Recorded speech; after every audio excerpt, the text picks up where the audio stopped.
ओम यज्ञस्य चक्षु प्रभृतिर्मुखं च वाचा श्रोत्रेण मनसा जुहोमि इमं यज्ञं विततं विश्वकर्मणा देवा यन्तु सुमनस्य मानाः।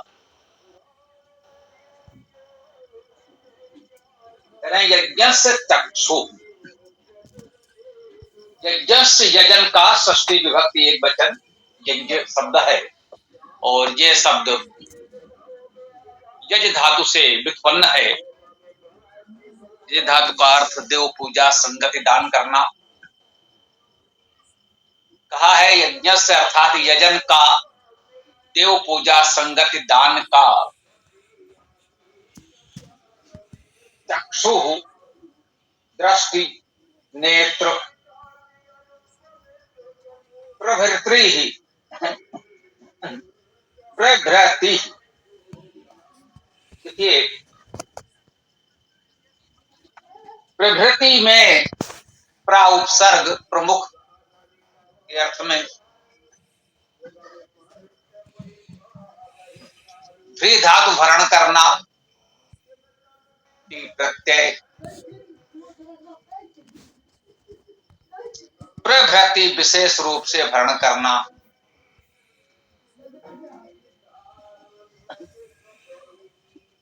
यज्ञस्य चक्षु प्रभृति, यजन का चक्षु, यजन की दृष्टि। चक्ष धातु का अर्थ बोलना भी होता है, स्पष्ट वाणी भी है। यजन की दृष्टि और वाणी प्रभृति ही प्रमुखता से भरण करने वाली है।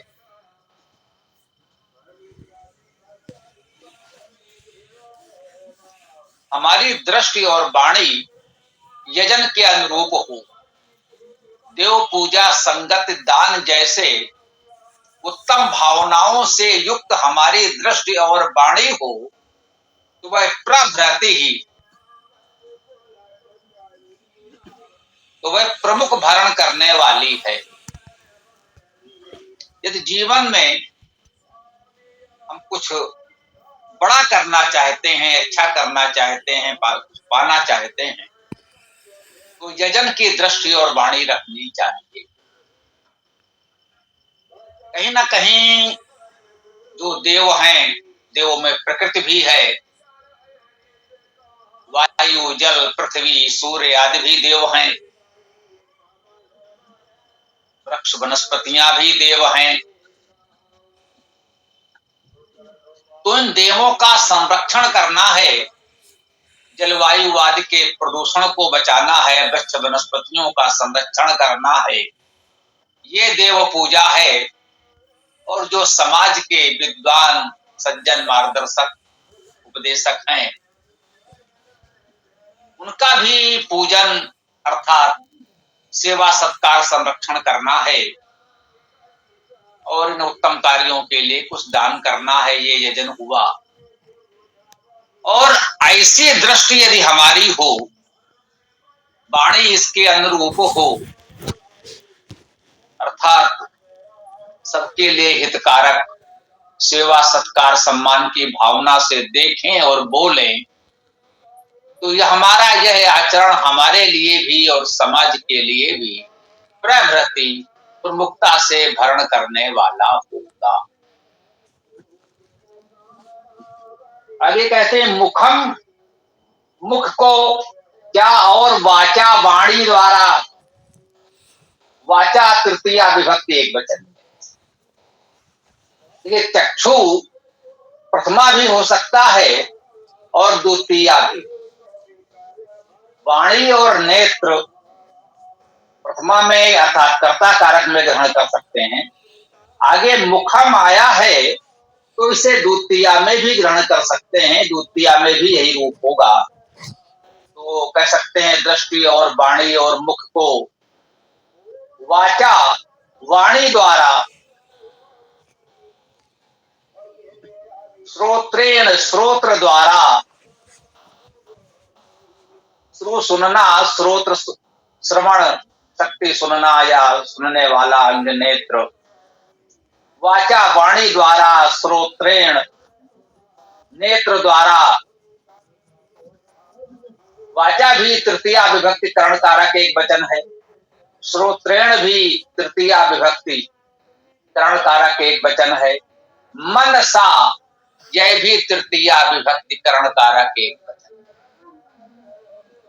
मनसा मन द्वारा या मन के साथ, वाचा श्रोत्रेण मनसा, वाणी द्वारा, श्रवण द्वारा और मन द्वारा, वाणी से, श्रवण से, सुनने से और मन से।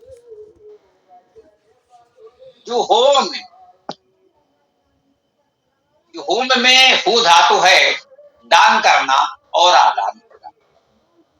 जुहोमी दान करता, आदान प्रदान।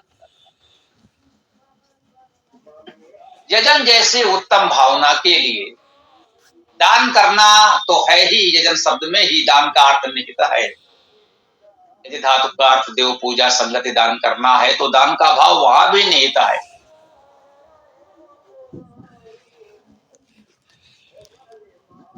चक्षु मुखम पहले भी कहा, चक्षु को और मुख को पुनः कह रहे हैं। वाचा वाणी के साथ, श्रोत्रेण श्रवण के साथ, मनसा मन के साथ, जुहोमी हवन करता हूं या दान करता हूं, आदान प्रदान करता हूं। दान तो हमें करना ही है, समाज में आदान प्रदान का क्रम चलता रहना चाहिए। दान तो करें ही, दान करने में कहीं ये भाव ना आने पाए कि हम तो बहुत बड़े दानी हैं, दाता हैं, हम तो बस देते रहते हैं। तो इससे भी कहीं उच्चता का बोध, अहंकार का बोध ना आए जो हमारे लिए कहीं पतन का कारण बने। तो हु धातु में दान करना तो है, आदान प्रदान करना का भाव भी है। समाज को कुछ देते हैं, कुछ लेते भी हैं। हम सामाजिक प्राणी हैं, समाज का कार्य आदान प्रदान से ही चलता है। बड़े से बड़े दानी को भी दूसरों के कहीं न कहीं सेवा सहयोग की आवश्यकता पड़ती ही है। तो इसीलिए यजन जैसे जो प्रतीक अनुष्ठान किए जाते हैं, आयोजन किए जाते हैं, जो भी धर्म कार्य किए जाते हैं, स्वाभाविक है जो साधन संपन्न लोग हैं वो उसमें बड़े बड़े अनुदान देते हैं, तभी बड़े आयोजन संपन्न हो पाते हैं। उसमें समापन पर एक व्यवस्था होती है प्रसाद वितरण की। प्रसाद में साधारण वस्तु होती है, अल्प मूल्य की वस्तु होती है, परंतु उसके प्रति एक आदर, श्रद्धा, सम्मान की भावना होती है। छोटे बड़े, धनी निर्धन सब एक भाव से, श्रद्धा सम्मान से शीश झुकाकर उसे ग्रहण करते हैं, प्रसाद पाकर स्वयं को धन्य मानते हैं। ये परंपरा जिसने भी आरंभ की हो उसे नमन करें। ये हु धातु दान करना और आदान प्रदान करने के भाव को ये प्रतीकात्मक रूप से बहुत उत्तम प्रकार से प्रचलित किया गया। जो आयोजन का मुख्य कर्ता होगा,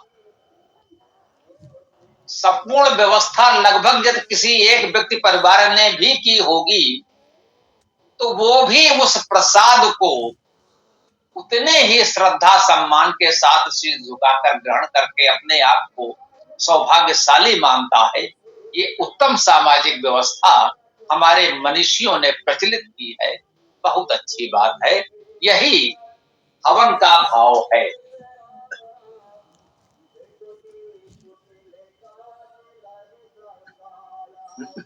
जुहोम का अर्थ दान करता हूं, आदान प्रदान करता हूं, चाहे तो कह सकते हैं हवन करता हूं। इसे होता पठान तो हम कह देते पढ़ता हूं, या कह सकते हैं पठन करता हूं। लिखामि लिखता हूं, या कहें लेखन करता हूं। वैसे ही जुहोमी का अर्थ हम कहें दान करता हूं, आदान प्रदान करता हूं, या कह सकते हैं हवन करता हूं, एक ही अर्थ है। ये हमें समझना चाहिए। कभी कभी हम लोग भ्रमित हो जाते हैं। जब कहते हैं यजन का, तो एक छवि मन में बसी हुई पहले से कोई आ गई, कोई प्रतीक कर्मकांड, या कहा हवन करता हूं तो एक छवि उभरी कि भाई ऐसा कोई निहित कर्मकांड नहीं। जब हम शाब्दिक अर्थ को समझेंगे तो उस भाव को आप देख रहे हैं, कितना उत्तम भाव, कितना उत्तम अर्थ इस मंत्र का स्पष्ट हो रहा है। आगे कहते हैं इमं यज्ञम विततम विश्वकर्मणा। देखिए, इमं यज्ञम, इमं इसको सर्वनाम है, यज्ञम यजन को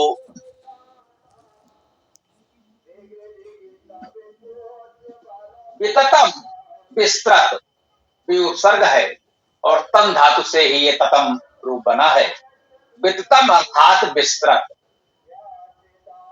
जगन को तो विस्तृत होना ही है, उसका विस्तार करना ही है। तो इमं यज्ञम विततम, इस विस्तृत यजन को विश्वकर्मणा, विश्वकर्मा द्वारा, ये भी तृतीया विभक्त एक वचन, वाचा श्रोत्रेण मनसा आया था, वैसे ही आया विश्वकर्मणा, विश्वकर्मा द्वारा।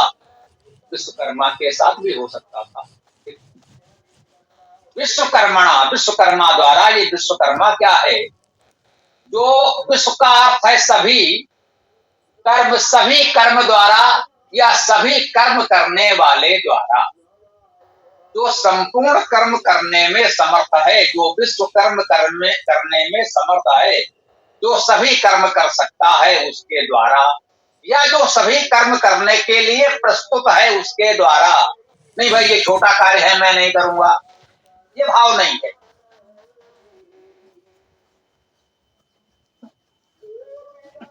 जब उद्देश्य पवित्र हो, बड़ा हो, यजन हवन जैसे उदात्त भावना से कोई कर्म किया जा रहा, तो उस कर्म में क्या छोटा क्या बड़ा, जो कुछ सेवा का सौभाग्य प्राप्त हो वही हमारे लिए बहुत उत्तम है। तो कहते हैं विश्वकर्मणा, सभी कर्म करने वाले द्वारा। देखते हैं धार्मिक स्थलों पर बड़े बड़े सम्राट की साधारण सेवा करते हुए मिल जाते हैं। गुरुद्वारों में अभी भी आप देख लीजिए, उत्तम संस्थानों में ये बात मिलती, तो ये सर्वत्र होनी चाहिए। तो विश्वकर्मणा का एक भावार्थ हम ये भी ले सकते हैं, वैसे ये तो कहते ही हैं विश्वकर्म, विश्वकर्मा, विश्वकर्मणा का भाव जो सभी कर्म कर सकता है, समर्थ है। इस अर्थ में विश्वकर्मा हम परमेश्वर को ही कहते हैं कि वही सब कुछ कर सकता है, तो उसे हम विश्वकर्मा कहते हैं। विश्वकर्मा अर्थात विश्वकर्मा द्वारा, उस संपूर्ण कर्म करने में समर्थ परमेश्वर द्वारा। और इसका दूसरा लौकिक अर्थ ग्रहण करें, आदि दैविक अर्थ ग्रहण करें, तो कह सकते हैं वे विद्वान उपासक जो सभी कर्म करने के लिए तत्पर हैं, प्रस्तुत हैं ऐसे उत्तम कार्यों में, वे देवा, आगे ही कहा है विश्वकर्मणा देवा, वे देवजन, वे विद्वान, वे उत्तम भाव वाले हमारे मनीषी, यंतु सुमनस्य माना, यंतु यमन करें, नियमन करें, नियंत्रण करें, उद्धार करें। जन धातु का एक अर्थ उद्धार करना भी है। लेकिन यहाँ पर हम स्मृति से कुछ बताते हैं, बहुत सी चीजें, बहुत सी बातें छूट जाती होंगी। अब यंत्र शब्द को आप हमारे शब्दकोश में देखें, धातुवादि कोश में देखें, यम धातु से यंतु बनेगा या नहीं बनेगा, इस पर तो विद्वानों में मतभेद हो सकता है। यम धातु से नियमन करने का अर्थ भी मानते हैं, यम धातु भी होती है जिसका अर्थ संभवतः उद्धार करना है। यंतु अर्थात उद्धार करें, कौन? सुमनस्य माना, सु उत्तम, मनस्य माना मननशील, जो जो उत्तम मनन करने वाले हैं, जो उत्तम मनीषी हैं, वे देवा देवगण हमारा उद्धार करें। तो इस प्रकार से यजन की भावना से चक्षु, मुख, हमारी दृष्टि, वाणी, मुख, यजन की भावना से प्रवृत्ति अर्थात प्रमुखता से भरण पोषण करने वाले होते हैं। और वाचा श्रोतेण मनसा जुहूम, इसलिए हम वाणी द्वारा, श्रोतेण श्रुत द्वारा, मनसा मन से जो होम हवन करते हैं, दान करते हैं या दान प्रदान करते हैं और ये कामना करते हैं कि इमम यज्ञम विततम, इस विस्तृत यजन को विश्वकर्मणा सभी कर्मों द्वारा, सभी कर्मों के लिए तत्पर मनीषी द्वारा देवा देवगण सुमनस्यमाना उत्तम मननशील होकर यंतु हमारा उद्धार करें। ये उत्तम अर्थ हमने इस मंत्र का ग्रहण किया। तो